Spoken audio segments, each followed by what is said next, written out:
All right. Welcome to another episode of Lunch Break Learning with Coach Shaquan.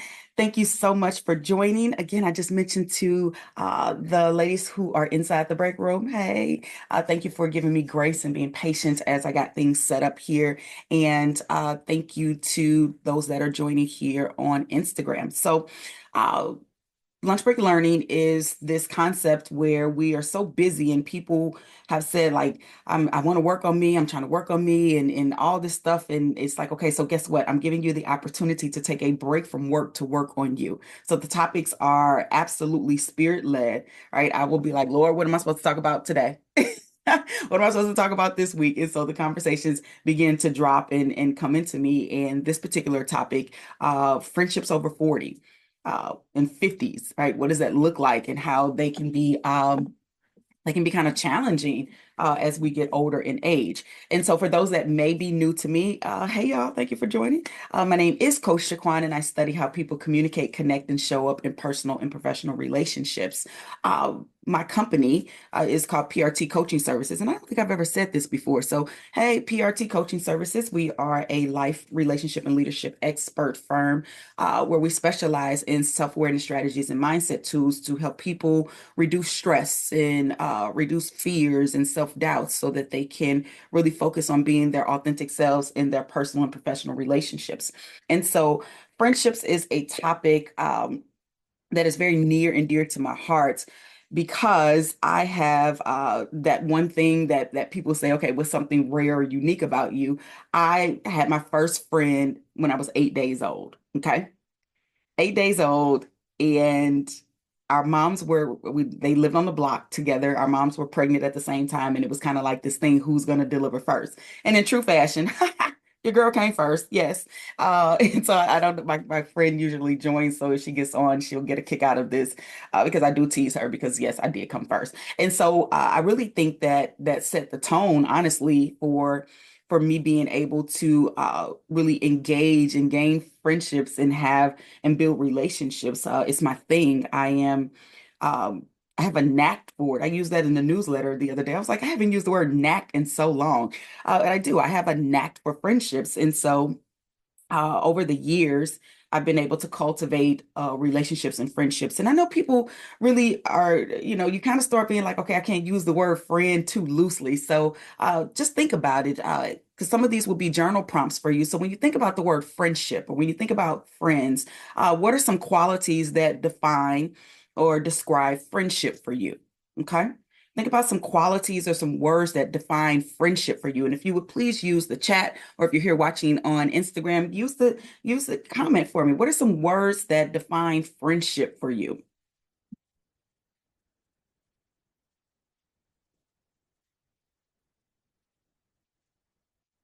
Some words that define friendship. What are some qualities or words? And I've often heard loyalty. hmm there is fun.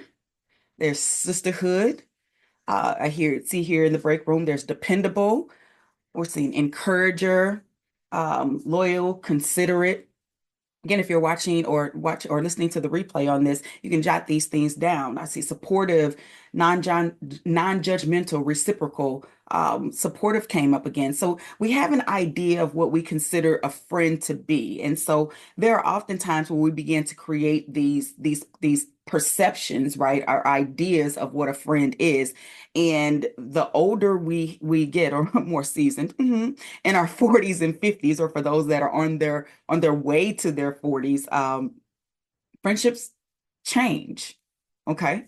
So even as I mentioned, I've had my friend, which we have been consistent friends for 47 years. Hey girl. um, things still have changed.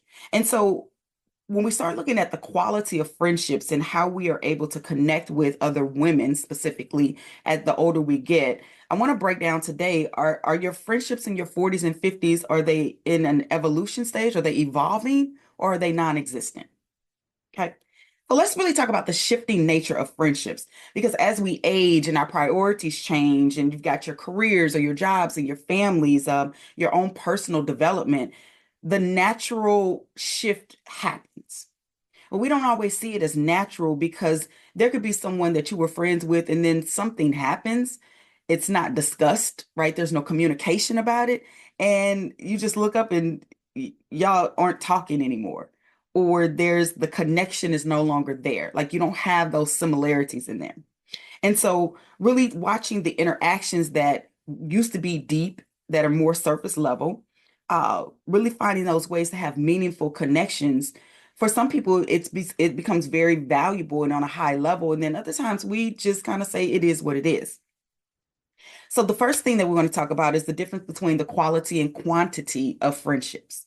So once you get in these 40s and 50s, it's less about the how many friends you have. It's really about the depths of those connections, right? How deep can you really go with these friends? And really understanding that although we aren't moving or evolving on the same level, there still is some common interests that are involved.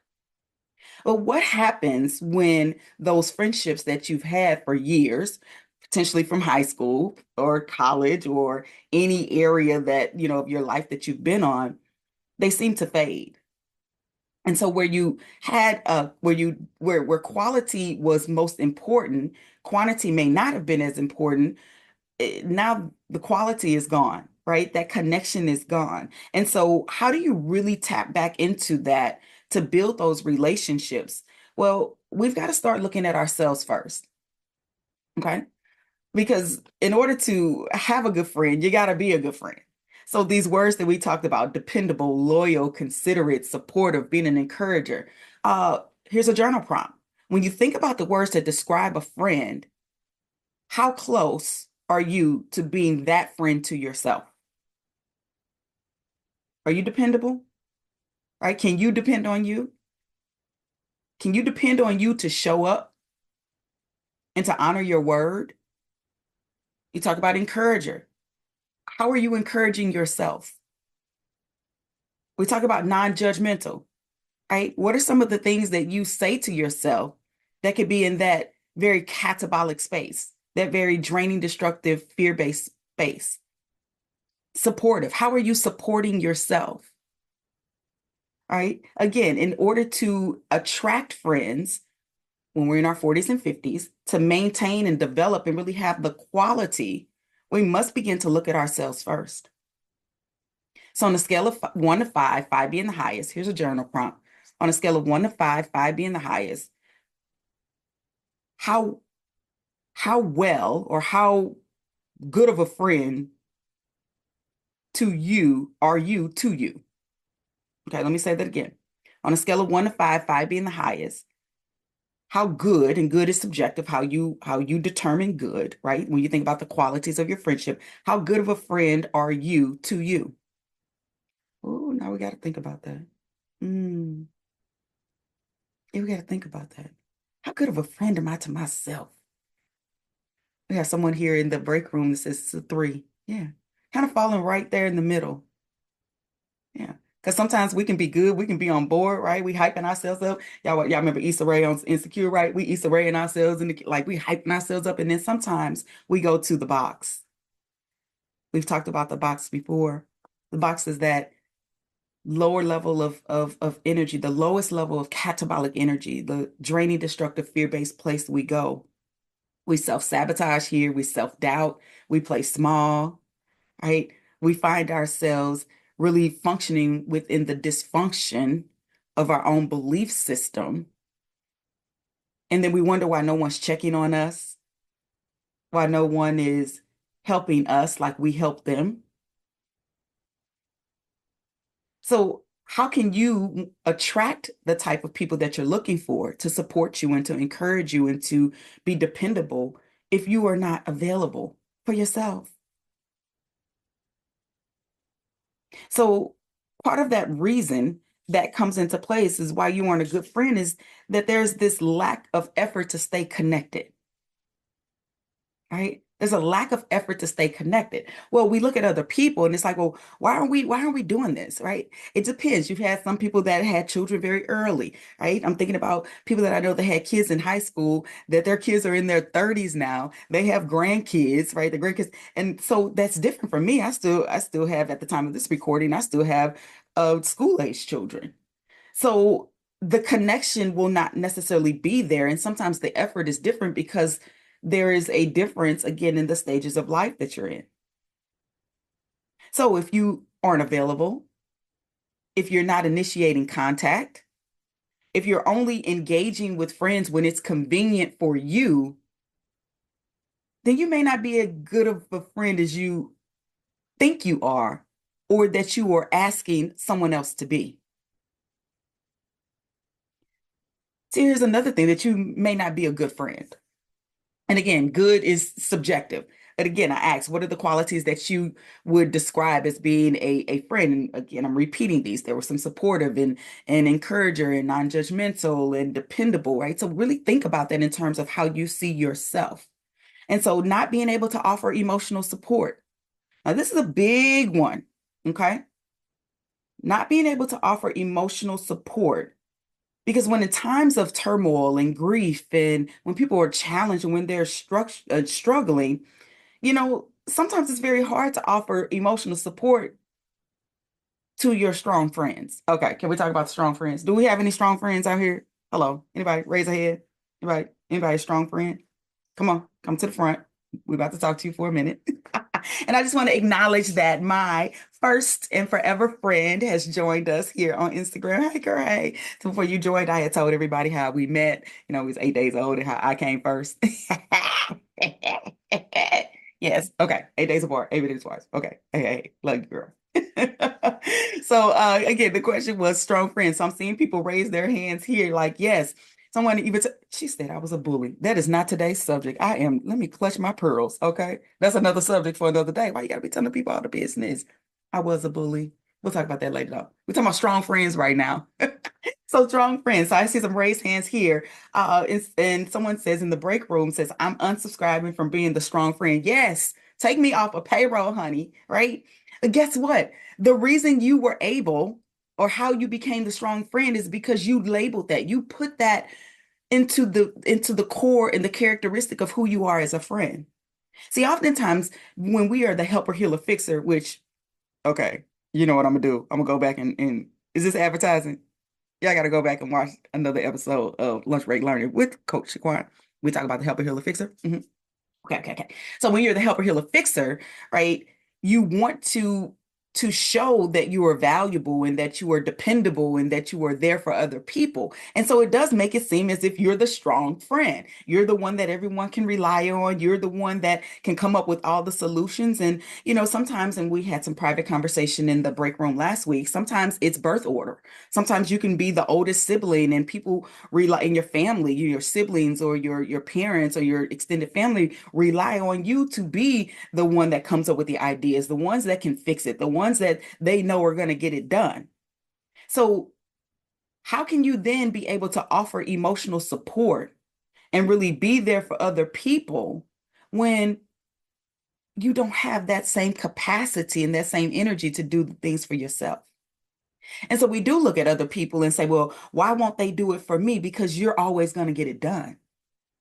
So you may not be a good friend if you don't allow people the opportunity to see you in a vulnerable space, right? You can't offer the emotional support because you don't want people to really know what it feels like to be where you are in this space of life.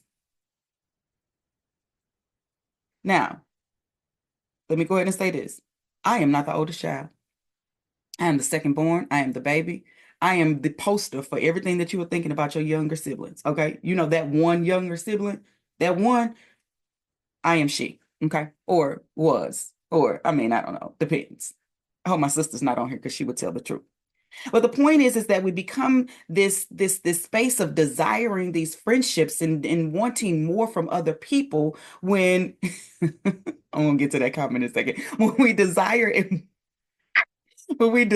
and want more from other people, again, do you have the capacity to give what you aren't able to receive? Okay. Do you truly have the capacity to give what you aren't able to receive? Okay, coach, you don't have to break that down for me. Break that down for me. I said again. Do you have the capacity? Capacity means space, right? The ability to withstand and to hold, to give what you aren't able to receive. Girl, how you doing? I'm fine. Yet you just finished having a whole emotional breakdown because nobody's checking on you. Nobody's doing for you what you would do for them. So we got to stop lying to ourselves and lying to other people. Right? You're strong because you don't say no. You're strong because you have not been vulnerable. You're strong because you believe that if I don't, no one else will. Those are not characteristics. Those are not things that God really commended you, right? Or positioned you to be. So think about what it would be like to tell the truth. What would it really be like to tell the truth? I feel isolated. I feel alone. I feel inadequate. I feel like I'm not enough. That is how you can then gain the support of those friends. So yet now we get into these 40s and 50s. Oh, because I'm supposed to have it all together. I can't let nobody know. I cannot let anyone know that I don't have my stuff together. What will they think of me? I don't want anybody having pity on me. Okay, okay, okay. Hmm. Yeah. So now we talk about ego, right? I can get it all done by myself, or the inner critic, or the gremlin, that fear, or the intuition, right? So who do you call on, strong friends, when it is time for you to be weak? Hmm. Wait, I don't like to be called weak. Of course, I said this in another session of lunch break learning. Define what weak really means. When it's time for you to be wise, when it is time for you to be accountable. Let's go do the list, right? Is when it's time for you to be so weak, weak, weak. When it's time for you to be emotional, right? Wise, emotional, accountable. It's time for you to simply be kind to yourself. So you may not be a good friend if you are overly judgment or you're dismissive, right? It's nothing worse than going to a friend or someone who you feel is a trusted source and you wanting to share with them something that you're going through and they dismiss it. Oh, girl, I done that. Oh, girl, that's gonna be all right. Oh, well, you know what happened to me, right? Or if I was you, because you know our favorite one is, ooh, girl, if that was me, I wouldn't do that. Okay. Well, tell me what you would do. And I want to see you walk through that. Or maybe what worked for you won't necessarily work for me. So we must be mindful of how we are advising other people or how we're showing up because we just may not be we may not be the type of friend that we say we are that we think we are. So it becomes more difficult. I'll tell you something personal that happened in one of my friendships here in the later years. Um, we're just on two different paths, or we were, or maybe still are, on two different paths, right? I'm taking another approach. I've gained a closer relationship with God, and my focus was on future, whereas I had a friend whose focus was on fun. And so it really caused discourse and disconnection in there. Yet we were both still holding on to something that was in the past, the longevity of the relationship. And here's what I learned, such a very, very, very valuable lesson, that there is a difference between loyalty and accountability. Okay? There is a difference between loyalty and accountability. We can be loyal to people until the wheels fall off. A loyalty does not position someone to be accountable for the choices that they make. And so then we must be mindful of how we are disconnecting or connecting or contributing or being enablers to our friends simply because of the longevity in it and because of this BS, right? This belief system that we've created about the necessity to be loyal.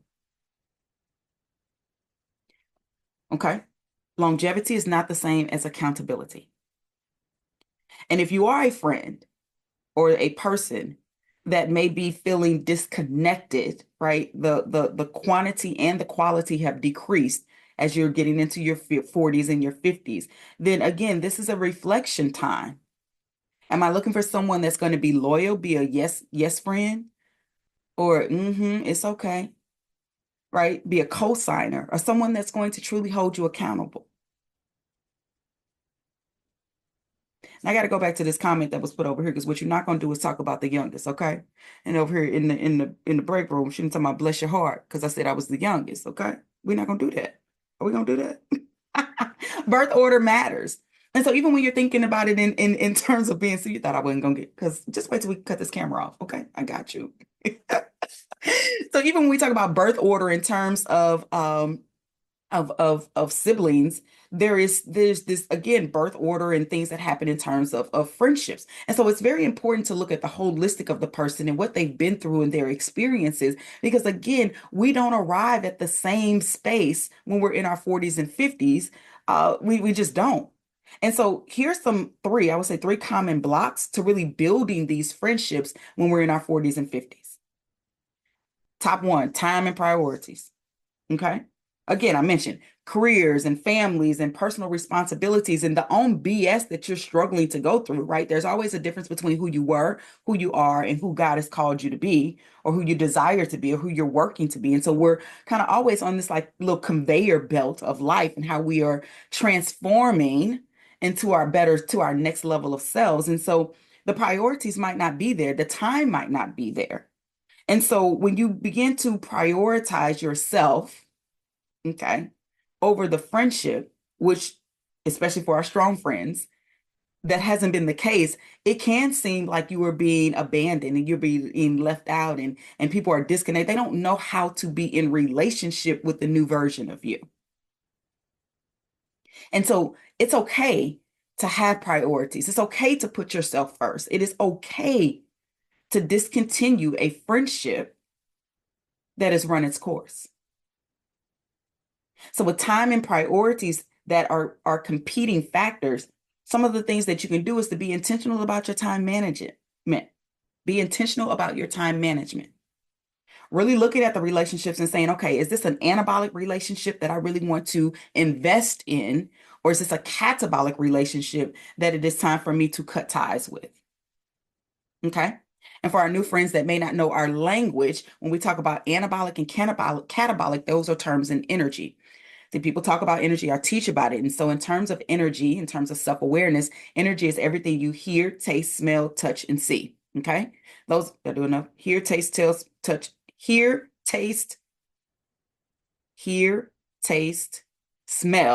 touch, see. Those are your five senses, because we don't re-record around here. Okay. Those are your five senses that gives you a perception of what you like and dislike about people, places, things, and situations. And so we break them down into two types of energy. The anabolic, right? Anabolic energy is healing, constructive, and success focused. So when you're doing your best, you're feeling your best, when you are connected with people who have that same anabolic vibe, you're in a place of growth and creativity and focus and support. And you can be accountable and you can challenge each other. You can encourage each other and support each other in a way that does not make you feel depleted or making you feel like you are pouring and not being poured into. And then on the other hand is that catabolic, draining, destructive, fear-based. Catabolic energy is associated with stress. Okay. So here's the thing. Make a list of the current people I consider or that you consider friendship or friend in your current life, the current stage of life now. Think of it as many as you can or as few, whatever the case may be. And then label, is this relationship, is this friendship, right? And let me be clear on relationship. Relationship is defined by how you communicate, connect, and show up. So is this friendship/relationship anabolic or is it catabolic? Tell yourself the truth. So when I was going through my situation, I had to tell myself the truth. This is a catabolic relationship. It stresses me the entire out. Okay. But being able to prioritize where you want to give your energy and yourself to can be a common block, and it can also be a blessing. Okay. The next block that we talk about in how, like, if we're involving in friendships at these ages or if it's non-existent, the fear of being vulnerable. Oh my goodness. So many people struggle with opening up and being vulnerable, especially as we begin to become more seasoned in life in our 40s and 50s. Because now we're looking back at all of the things that we haven't accomplished. Failed relationships, right? Divorce, our kids not doing what we want them to do. There's grief. There's career wise, right? I'm still at the same job I've been at for the last umpteen years. Financially, I'm not there. Oh, you want to go on you girl, let's plan a girls trip. Okay, girl. You can't go on no girls trip. But then I go out to the gram and I see all the other girls having their girls trip and all of this other stuff. And now I'm embarrassed because that's not me. And yes, I said seasoned. Okay. Yes.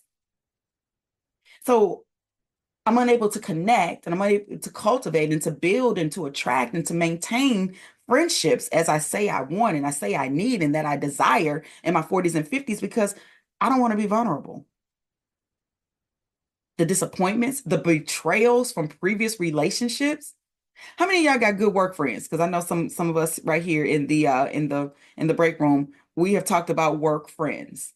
Okay. I got good, okay, yes, we got good work friends, right? But guess what? Sometimes if you had a work friend in this space and you go to a new job, now I don't want to cultivate relationships with another woman. And this doesn't even necessarily have to be at work. Work just came to mind. So I think that's our topic coming up. We're going to talk about work and career relationships. When you think about that, I don't want to cultivate the relationship with another woman because of what happened to me in the last time. She betrayed me. She took your man. She took your money.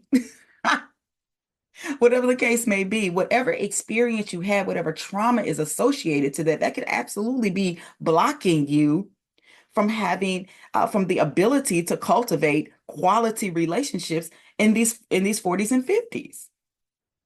And so what we must do is to normalize, come on now, normalize vulnerability. Shout out to the work bestie. Hey, y'all. Normalize, normalize vulnerability. It's normal. It's kind of like when people talk, Black folks don't get therapy. No, ma'am. No, ma'am. That's not true. That is not true. Those are lies you tell. Black people do get therapy. You are Black and you don't get therapy. Those are two different things. Okay. So we're going to stop telling that lie because that is not true. So, in the sense of being vulnerable, we're not vulnerable. People don't tell, no. See, we have this BS, this belief system that being vulnerable means we're telling our business. Nobody want to know your business. We want to hear your story. That's how we connect. You want to connect with women in your 40s and 50s and being in this age? Tell the story. It's the way that you become more authentic and more relatable and more transparent. And then you are creating space, okay, to receive the things that you say you desire because you are being those things in terms of being a friend. Vulnerability is a place where you build strength. Did y'all know that? Being vulnerable is how you build strength because you can tell the story and your shame lessons, your hurt lessons, your insecurities lessons, and the truth prevails. And that is how you are able to attract that. Okay. Oh, thank you, my love, for the compliment. She said you look so cute, by the way. Okay. And see, here in the break room, y'all can't tell, but I really do have on a shirt. So don't do me. Okay. Because it looks like my chest is, but don't do me. Okay. All right. All right. So our last one, the common block and why we aren't able to nurture and build these friendships is because it becomes a very comfort in the routine. It's comfortable. You know, by the time you're 40, you've got into an established routine and you got into these habits and you don't want to change, right? You didn't gain some weight, you're embarrassed, and I don't want to do all that. I didn't become a house body or because I don't want to do all of that. So because you have these established routines and these habits, and you're unwilling to step out of the, and I'm air quoting, comfort zone, because you got to go back and listen to that lunch break learning when we talked about, are you really in your comfort zone? Because what we had, you want me to just, okay. Okay, I'm just gonna tell you a little bit. What we talked about is that the word comfort, if you define that, it means to be at ease and to be at peace, right? To be in a place of comfort, right? With no worries and no stress. So when y'all be out here talking about I'm in my comfort zone, the lies you tell, it is not a comfort zone. So we must define that zone for what it is. Okay, so when we step outside these zones, mhm, and we're able to meet new people and initiate friendships, it can feel a little, okay, I don't know if I can do this. I don't know if I'm worthy. I don't really want to do this.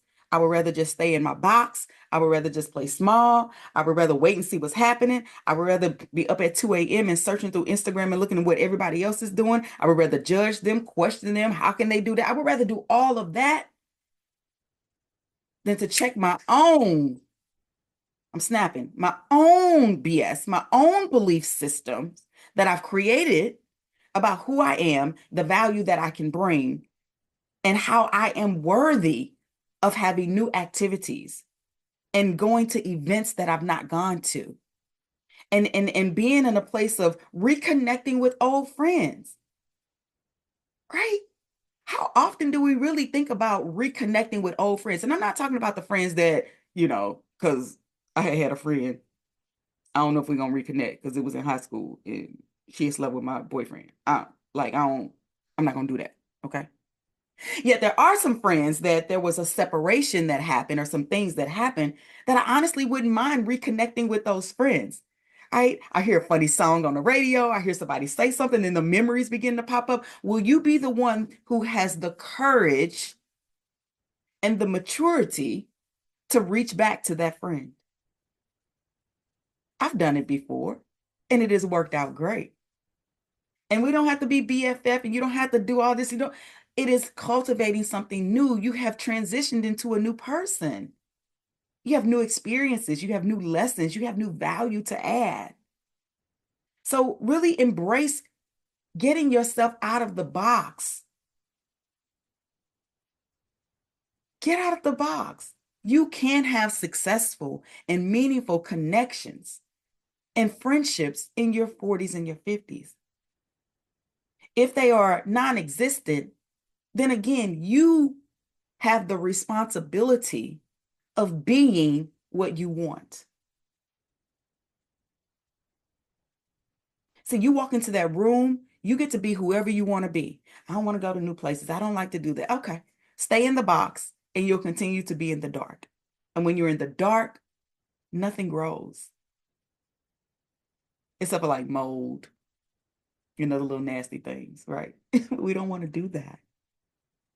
So here's some ways that you can connect, right? Okay, coach, what can I do? You got me hyped over here on Instagram. They're talking about I'm all in their business. Am I snatching edges and all of that? Yes, you need to check your BS, all of that. Here's some things you can do. Join interest-based groups, okay? The internet is full, right? Facebook groups, and then they can get a little messy. But again, now it's time for you to use your intuition and your discernment, right? Join these groups, participate in activities, go to places where you don't know anyone. You can connect, right? Because you're bringing your best self to these spaces, right? You're open to new experiences. Again, number 2, you can reconnect with old friends. Like seriously, think about someone whom you have not talked to in a long, long time. For whatever reason, well, okay, you be discerning because again, I'm not calling her because she slept with my boyfriend when we was in high school. Another subject. Okay. Anyway, there are some old friends that as I'm saying this, I'm talking to you, I'm talking to me, that I can absolutely reach out to and say, hey, I know it's been a minute. I'm learning more about myself. I just I just listened to this lunch break learning with Coach Shaquan. Go follow her if you don't follow her. Okay. And she was talking about reconnecting with old friends. I simply wanted to check in and to say hello and to say that you were on my mind.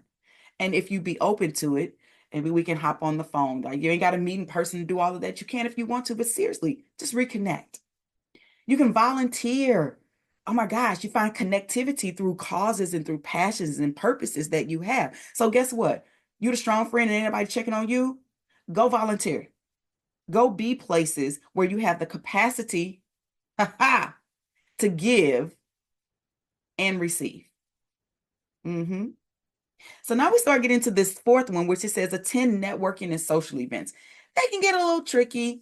right? Because it's like, okay, social events could get potentially lead to some anxiety and your gremlins be able to kick in. If you don't know what gremlins are, you need to go back and listen to that episode of Lunch Break Learning. And you can go back and check some of those social events and things that are happening, right? And if they're not your jam, then again, step out of the comfort zone and do some of the other thing, interest-based groups or volunteering. And the last one, leverage social media. I'm not talking about Instagram. I'm not talking about just Facebook.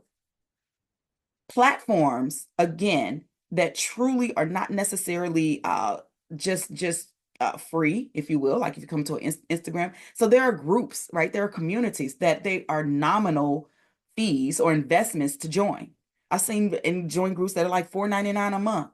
Oh, I ain't got $4.99. Child, you blew that on a number two with cheese and a Sprite that you did not need. Okay.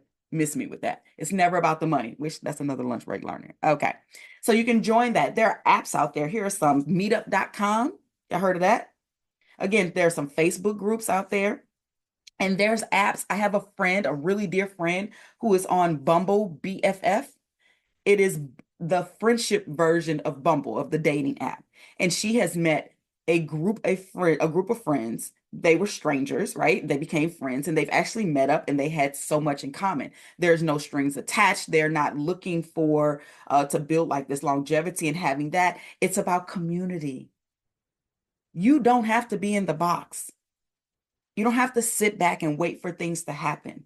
Be proactive in your purpose and in showing up and building and cultivating relationships. Because as we get older, right, the necessity is even greater to have that type of friendship and that type of connection. You could be a blessing to someone and someone could be a blessing to you. Don't block that. The word says, and I don't know the scripture. If y'all know, in the break room, they be really helping me out here. But there's a scripture that says, and I'm paraphrasing something in terms of be mindful of how you treat people or how you communicate, for you never know if you could be entertaining angels. Are you familiar with that? It's just something about entertaining angels. And so I always think about that when I meet people. Like, I don't know why God placed us at this time and in this space. And so let me make sure that I make myself available, right, with boundaries, yet being vulnerable enough to see that I can be in connection or find some way to be relatable and have some type of relationship with this person. Right. So in the break room, it says you have entertaining angels and you're unaware. Yes, you never know. Right. Okay. So I'm gonna wrap this thing up. I had a bunch of notes. I hope that this has led to something of value for you in this conversation. Like I said, I am very blessed to have longevity in friendships. Hey, we're 47 years strong, and some other friendships that I have known when we were younger. We connected in college. We've connected through parenthood. Hey, parent moms. And church friends, and I'm just great. My husband's friend groups and the wives, like, I'm just blessed in that area and I'm grateful for that. And it truly is a place where my heart hurts for women that are challenged with making connection with other women. Now, this is the last thing I'm gonna say. Maybe not, but I definitely am gonna put this in here. It's not in the notes. Be mindful of women who are unable to cultivate and build relationships with other women. Okay. Saying I don't have female friends and I only have male friends, that is not a flex at all. That speaks more about your inability, right, to know yourself than it is about anything that you are thinking about another woman. Okay? Can't do that. We're not doing that. That is not cool. And I'm here to say it's not cool. Mm-mm, mm-mm, mm-mm. I will tell my men all the time, I would be very mindful of dating a woman that does not have any friends. Absolutely. Women, I would be very mindful of dating a man that does not have any friends. There is a deeper message there. All right. That's what I'm going to leave you with. So if you feel so inclined, you know how we do. Let's go ahead and take a deep breath in and let it out. Let's take a deep breath in and let it out. And let's do one more for the road. Deep breath in and let it out. Thank you so much for joining another episode of Lunch Break Learning with Coach Shaquan. If you would please tell a friend, find a friend, Find a stranger. Be like, you need to check out this lunch break learning with Coach Shaquan. Because it is a podcast. Thank you, girl. Yes. All of the previous episodes can be found on YouTube. So please go check that out. Like, comment, share. Leave me a comment if you're watching so that I can find areas that are bringing you value. If you're not already on my list, please subscribe to that. And stay tuned. There's more to come. Until then, drink your water, and I will see you next time.